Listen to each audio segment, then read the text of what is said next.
Let us read Genesis chapter 6 verse 4 from the New American Standard Bible. The Nephilim were on the earth in those days, also afterward, when the sons of God came in to the daughters of mankind, and they bore children to them. Those were the mighty men who were of old, men of renown. Okay, let's read Deuteronomy 29:29 in the New Living Translation. The Lord our God has secret known to no one.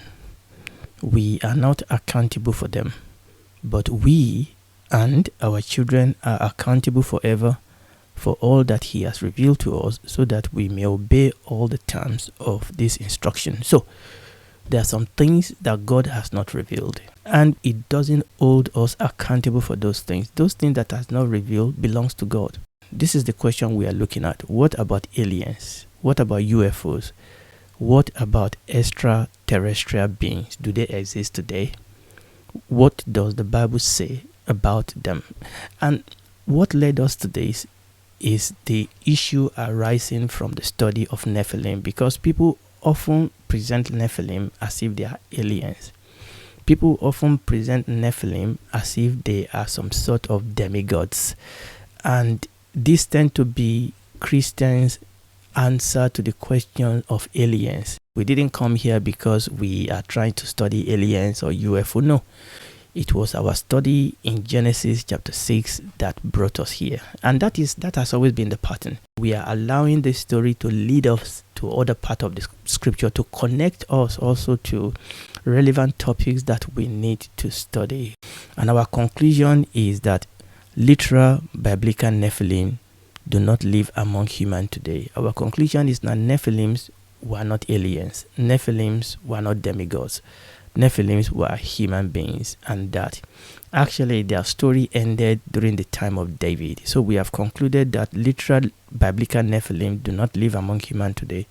Neither do literal aliens, monsters, or demigods. No, they do not live among humans today, at least according to the evidence of the Bible. But we have to balance that, because as we saw last episode, there are people who claim to have seen aliens, who claim to have been abducted by aliens. And also there have been many records of sightings of UFOs, that is unidentified flying object, or UAPs, that is unidentified area phenomenon. So there have been many records of sighting of UFOs and UAPs. And there have been credible sources that claims that unelected bodies all over the world, unelected bodies, or sometimes government contractors all over the world, particularly developed world, have knowledge of and have been in contact with aliens. There are credible sources to this claim. Who are these unelected bodies? Who are these government contractors? These are shadow, unelected, sometimes contractors and dark agency working on the project of aliens, UFO, extraterrestrial beings, interdimensional beings. These are people that work on this type of project. Some claim that this group of people, that they've shut down UFOs and UAPs, that they've reverse engineer UFO craft, that they've performed even operation surgery on aliens, or that they have even tried to actively contact extraterrestrial beings. Now, I will repeat this disclaimer that I gave last episode. Remember, I repeated it many times. Please understand that I am looking at what experts in this field say about aliens and co. I am not endorsing their view. In fact, if anything, what we are trying to do is to cross-examine them with view to what the scripture says, so that we can learn pertinent lessons. That is what we are trying to do.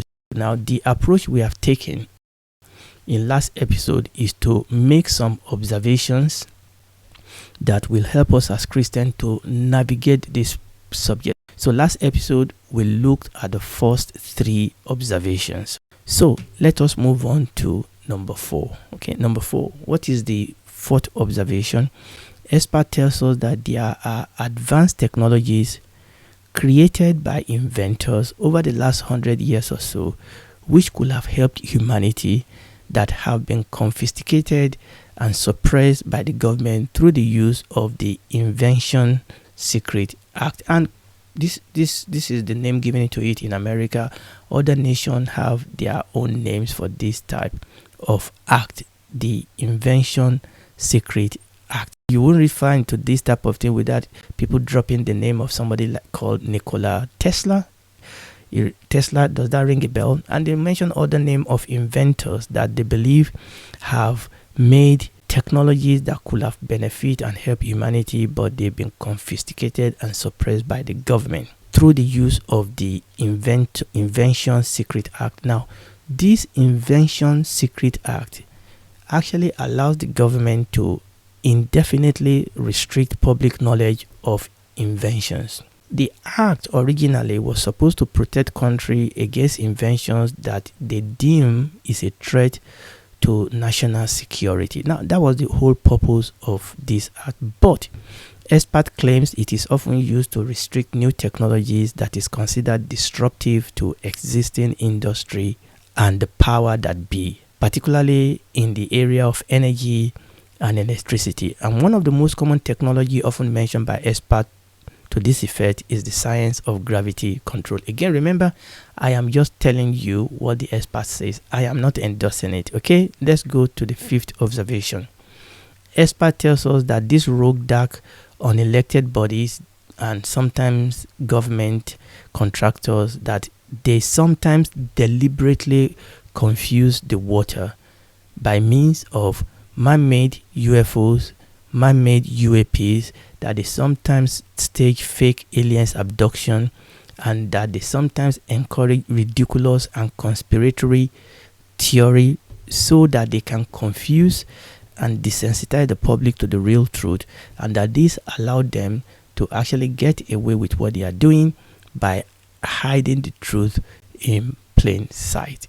In addition to all these 5 observations that we have made, I want you to throw into this mix rogue scientists, inventors that has gone dark, even terrorist group, and even some rogue government. You know, there are some government that don't play by the rule. Almost all of them don't, but there are some extreme government that don't play by the rule. So throw into all this confusion and mix these rogue scientists, rogue inventors that have gone dark, terrorist group or other rogue groups, government that are performing covert experiments and invention without any oversight or control. Now you can see all these 6 observations that we have made, and there may be more observation we could look at, but these 6 observations we do. So what do we make out of all this? What am I trying to say? What this expert got right is this: humans are capable of doing great evil. That's what this expert got. And I'm now critiquing all these observations. What this expert got right is the evil that humans are capable of doing. The government, the rich and the powerful, professionals, they are capable of doing incalculable evil just because of greed and selfishness. But what the experts are ignorant of and did not factor into the assessment of the situation is the God and the Satan factor. The fact that God can create, the power of God to create, and also the power of Satan to deceive. I mean, over time, it does that through human. So there's the power of God to create, and there's the power of Satan to deceive. So, in considering the alien question, we need to look at human factor, we need to look at satanic factor, and we need to look at God factor. Human factor with respect to selfishness and greed, satanic factor with respect to deceit, and God factor with respect to his power to create. But first, let me illustrate this observation we have made with a simple diagram. So I want you to assume with me that the circle you are seeing on the screen, that this is all the information that is available for us in the public domain about aliens, about UFOs, about UAPs, extraterrestrial being, interdimensional entities. But what the expert tells us is that over 90% of the information that is available to the public on this subject, over 90% of it is false. Only a small percentage of this information that have any form of credibility. And this over 90% of information that is available about aliens can actually be explained by natural explanation or by fake aliens and abduction. But once we get rid of that, there is this little small percentage that experts call 1% residual UFO. Now, this 1% residual UFO or information about UAPs, extraterrestrial being, these are the ones that are not fake. These are objects, these are phenomenon that defies known law of physics. These are the ones that we cannot explain with our current knowledge of science, information, and technology. And the question is, are these advanced technologies and phenomenon from a higher civilization than ours? Are they from higher civilization, from other solar system, or from other dimension? Now, that is the question. In other words, this phenomenon, are they true extraterrestrial being, or are they true interdenominational being visiting our planet? Or are there other explanation for all this? First, we'll look at the extraterrestrial being today, and then we will look at the interdimensional being next episode. Let us look at the extraterrestrial being. Now, this is the baseline. If there are other beings out there in the physical universe, in other words, you remember extraterrestrial beings are supposed to be being in the universe. Now, they are not in our planet, but they are from other planets. Now, if there are other beings out there in the physical universe, they may not be human, but they must be physical, because this is a physical world. This is a physical universe. So if there are extraterrestrial beings out there, then they must be physical. That's the first thing. Now, since they must be physical, they must also operate within physical laws and principles just like human.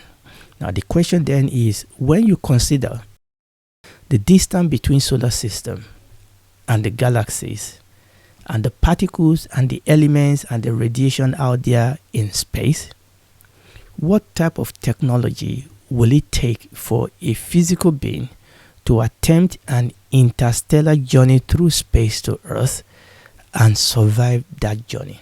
My answer, it will take an almost divine technology.